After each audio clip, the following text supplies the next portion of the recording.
அன்பார்ந்த பக்தி பிளானட் நேயர்களுக்கு வணக்கம். இப்போ ஒரு அருமையான பதிவு. என்ன பதிவு அப்படின்னா, தோன்றில் புகழோடு தோன்றுக.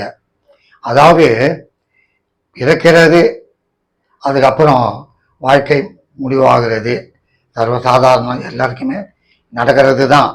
இருந்தாலும் பிறந்தாலும் வாழ்க்கையில் புகழோடு இருக்கணும், அதுதான் முக்கியமானது.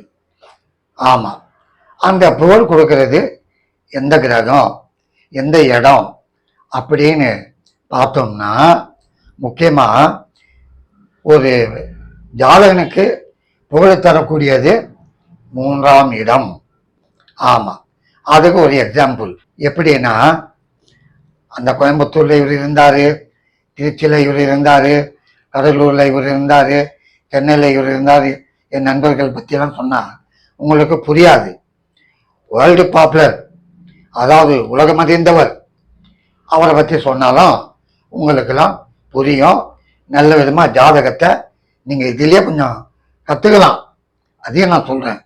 ஆமாம், சரி. இப்போ அந்த புகழ்பெற்ற ஜாதகம், அதுக்கு நம்ம போவோம். இந்த ஜாதகம் யாரு அப்படின்னா, புரட்சி தலைவர் எம்ஜிஆர் அவர்கள் ஜாதகம். ஆமாம், அவரது கும்ப லக்னம், துலா ராசி. பாருங்க, பொதுவாக ஜாதகத்தில் ஒரு புகழ் இருக்கணும் அப்படின்னா, லக்னத்துக்கு 2 11 கூடியவன் 3வது ஸ்தானம், அதுதான் வெற்றி புகழ் கீர்த்தி ஸ்தானம். அந்த ஸ்தானத்தில் இருந்தால் நிச்சயமா புகழ் உங்களை தேடி வரும். நீங்க தேட வேண்டிய அவசியமே இல்லை. அது மட்டுமல்ல, இப்போ லக்னாதிபதி முக்கியமா வலுத்து இருக்கணும். நான் பல பதிவுல சொல்லி இருக்கிறேன், லக்னாதிபதி லக்னம் நல்லா இருக்கணும் அப்படின்னு சொல்லி இருக்கிறேன். ஆட்சி உச்சம் பெற்று இருக்கணும் அப்படிலாம் சொல்லி இருக்கிறேன். இப்போ இந்த கும்ப லக்னத்துக்கு 3 கூடியவன் வெற்றி புகழ் கீர்த்தி ஸ்தானம், உபஜய ஸ்தானம். இந்த ஸ்தானாதிபதி செவ்வாய் 12ல் உச்சம். பாருங்க, சாதாரண விஷயம் இல்லை. 3 கூடியவன் 3வது to 12ல் இருந்தால் விபரீத யோகம். இந்த ஜாதகத்திலையும் இவருக்கு விபரீதமா யோகம் கொடுத்தது, சாதாரண விஷயமே இல்லை. இந்த செவ்வாய் 12ல் உட்கார்ந்து உச்சம் பெற்று 4ஆம் பதவியாக வெற்றி புகழ் கீர்த்தி ஸ்தானத்தை பார்க்குது, 3வது ஸ்தானத்தை. உன்னை என்ன வேணும், தன்னுடைய ஸ்தானத்தை எந்த கிரகம் பார்க்குதோ அந்த ஸ்தானம் பலம் பெறும், சந்தேகமே இல்லை, ஐயப்பாடே இல்லை. சரி, லக்னத்துக்கு 9 அந்த இடம் பித்ருஸ்தானம், அதாவது பாகியஸ்தானம், மக்கள் கூட்ட கொடுக்கக்கூடிய ஒரு இடம். மக்கள் மத்தியில் நீங்க நிக்கணும் அப்படின்னா 9வது இடம் வலுத்து இருக்கணும், சாதாரண விஷயம் இல்லை. 9 10 ஜீவனம். இன்னைக்கு பெரிய உத்தியோகம், நாளைக்கு எப்படி போனாரோ அந்த மாதிரி சொல்லிடும். எது 10. அதனால 9 10 முக்கியமானது. இந்த லக்னத்துக்கு 9 யாருன்னா, லக்னத்துக்கு 6 கூடியவன் 9ல், அதை லக்னத்துக்கு 3ல் குரு நின்று சந்திரனை பார்த்து கஜகேசரி யோகம். சாதாரணமா 9ல் ஒரு நல்ல கிரகம் அமைந்தால் மக்கள் மத்தியில் நீ நிற்பாய், சந்தேகம் இல்லை. முக்கியமானது பாகியஸ்தானம், இதுதான் முக்கியமான ஸ்தானம் இதுவும். சரி, இந்த ஸ்தானத்தை யாரு பார்க்கறது? லக்னத்துக்கு 11 2 கூடிய குரு 3ல் நின்று சந்திரனை பார்க்கறதுனால கஜகேசரி யோகம். எந்த பிரச்சனை வந்தாலும் அசால்ட்டா ஜெயிச்சுட்டு போயிட்டே இருப்பாங்க, அதை பத்தி கவலையே பட மாட்டாங்க, மன தைரியம் அதிகம் கொடுக்கும். அதுக்குதான் கஜகேசரி அப்படின்னு சொல்றது. உங்க ஜாதகமா இருக்கும், பாருங்க.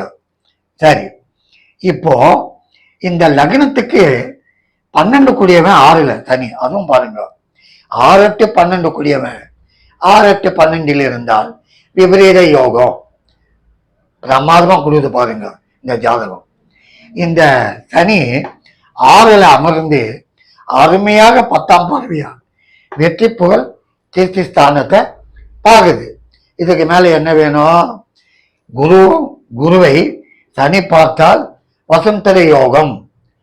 எப்போ 3வது ஸ்தானத்தை, உபஜய ஸ்தானத்தை, வெற்றி புகழ் கீர்த்தி ஸ்தானத்தை சனி பார்க்குதோ பிரமாதமான வெற்றி, பிரமாதமான புகழ், சந்தேகமே இல்லை. அவர் மறைந்தும் இன்னைக்கும் புரட்சி தலைவர் அப்படிதான் இருக்க தவிர அந்த புகழ் கடைசி வரைக்கும் மறையவில்லை.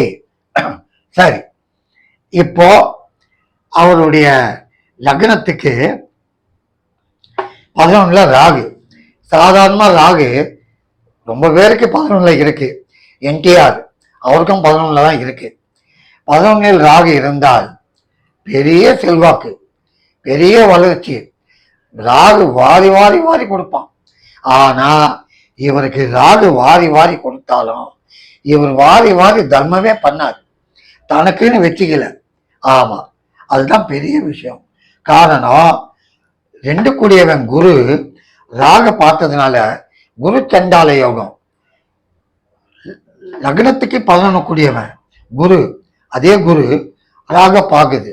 அதனால அவருக்கு தனம் வாரி கொடுத்தாலும், பணங்கள் மழை போல் அவருக்கு வந்தாலும் தனக்குன்னு வச்சுக்கல. மக்களுக்காக எவ்வளவோ தர்மங்கள். இன்னைக்கும் சொல்லுவாங்க, புரட்சி செம்மல் அவர் கொடுத்தது சாதாரண விஷயமா அப்படின்னு சொல்லுவாங்க. அந்த அளவுக்கு பல தர்மங்கள் செய்திருக்கிறாரு. ஆகவே ஜாதகத்துல முக்கியமா புகழ் கீர்த்தி வர்ணனா, ஐயா உங்களுக்கே புகழ் கீர்த்தி வர்ணனா எல்லா இடம் அப்புறம் பாருங்க. முக்கியமா உபஜயஸ்தானம், புகழ் கீர்த்தி கொடுக்கக்கூடிய ஸ்தானம், 3வது ஸ்தானம் நல்லா இருக்கான்னு பாருங்க. அந்த 3வது ஸ்தானத்தை லக்னத்துக்கு 2 11 கூடியவன் அமர்ந்தாலும், அதே லக்னத்துக்கு 3 லக்னாதிபதி சனி பார்த்தாலும், அதே லக்னத்துக்கு 3வது ஸ்தானத்தை ஜெயஸ்தானம், வீரஸ்தானம், வெற்றியை கொடுக்கக்கூடிய செவ்வாய் 12 கூடியவன், கடல் கடந்து 12 எங்க கடல் கடந்தெல்லாம் பேர் பரவும். ஆமா, அந்நிய நாடெல்லாம் பேர் பரவும் 12வது இடம். அந்த 12ல் செவ்வாய் உட்கார்ந்து 3 பார்த்ததுனால புகழ் கீர்த்தி அவருக்கு இன்னைக்கு வரைக்கும் இருக்கு. ஆகவே அன்பார்ந்த நண்பர்களே, பக்தி பிளானட் நேயர்களே, அதே நேரத்தில் 3 கூடியவன் 3, 5, 9, 10 இருப்பதும் சிறப்பு, சாதாரண விஷயம் இல்லை. ஆகவே புரட்சி தலைவர் எம்ஜிஆர் ஜாதகம் போட்டு உங்களுக்கு இந்த புகழ் பெற என்ன காரணம் அப்படின்னு சொல்லியிருக்கிற. இதை நீங்களும் பாருங்க. பார்த்துட்டு உங்க ஜாதகமோ ஓரளவுக்காவது புகழ் இருக்கான்னு பாருங்க. தோன்றி புகழோடு தோன்றுக. வணக்கம்.